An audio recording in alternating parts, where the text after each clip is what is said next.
This is a short video and an overview of a test game we had a couple of weeks ago. So the details are fading fast, but it was basically focused on full auto, a new rule for Gruntz version 1.1, which we've been fine-tuning with multiple playtests. In this small skirmish game, we were just lining up a few figures. We've got some ARC troopers from Critical Mass games towards the bottom of the table as we're looking down now, and on the top side, the north side, the other side of the bridge there, we have some Ground Zero games, new Israeli models. There's only a couple of Gruntz squads on each side in use, and the Ground Zero games, new Israelis, have a nice VTOL, Roach VTOL in their arsenal.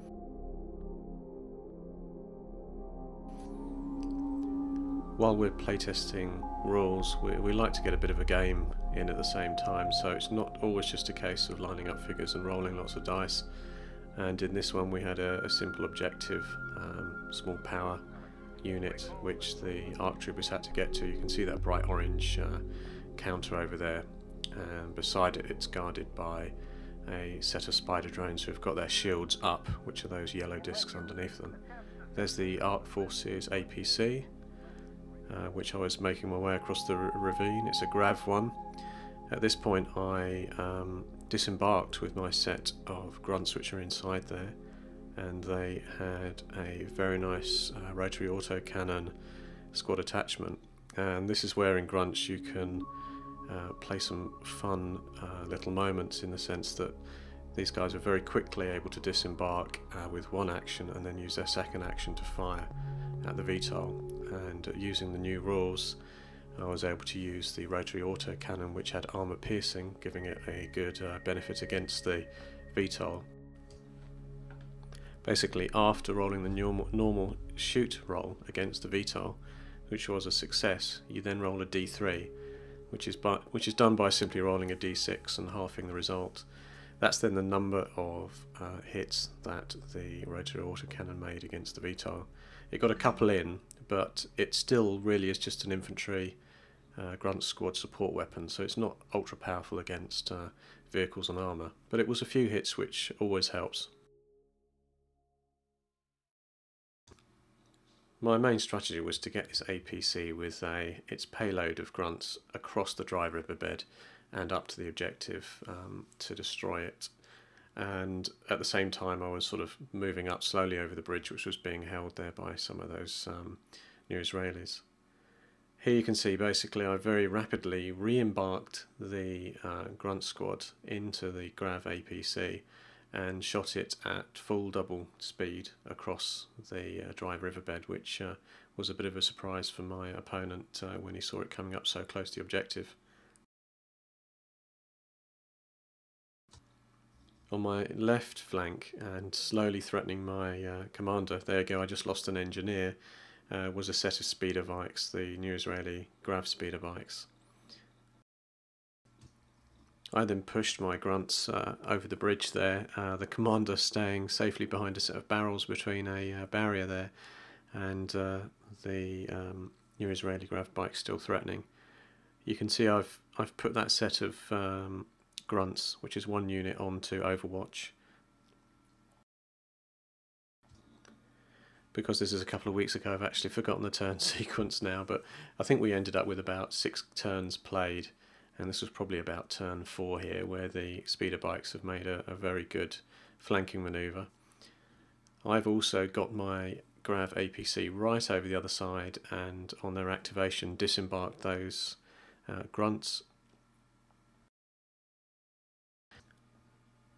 Once disembarked, they had some extremely lucky rolls against the spider droids that were defending there, and we managed to wipe them out in one turn with a combination of rotary autocannon and Gruntz concentrated fire.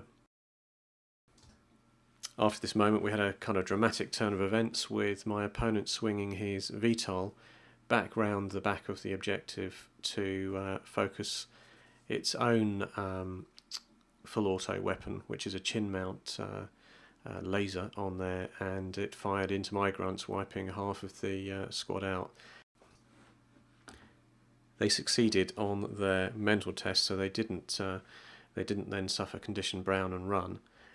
But we found again that the full auto rules worked really nicely. It wasn't overpowering, but still felt like a chin mount on a VTOL that had a full open range fire on those grunts would certainly have done some damage. And he rolled well as well, so it was a good example of using that weapon to the max. I'm just showing you an example of what remained of my Arc Walker here. You can see he's taken 3 criticals, which has damaged the armour and engine because I failed 2 critical rolls, and he's only got a couple of damage boxes left there before he's out of the game. It was at this point actually it was getting very late. You can see it was dark out there, and we called an end to the evening anyway after quite a few hours of playtesting, and then about an hour on this game. It wasn't a long game really.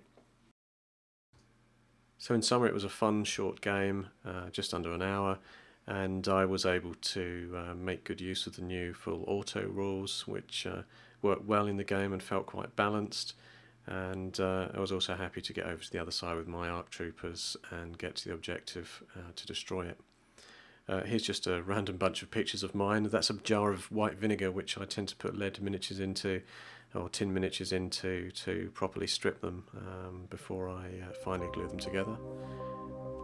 And just a random selection while I ramble on. So the work is going on with Gruntz version 1.1. The current version is still available on the Wargames Vault website, so you can look inside the rules and have a browse over on that site.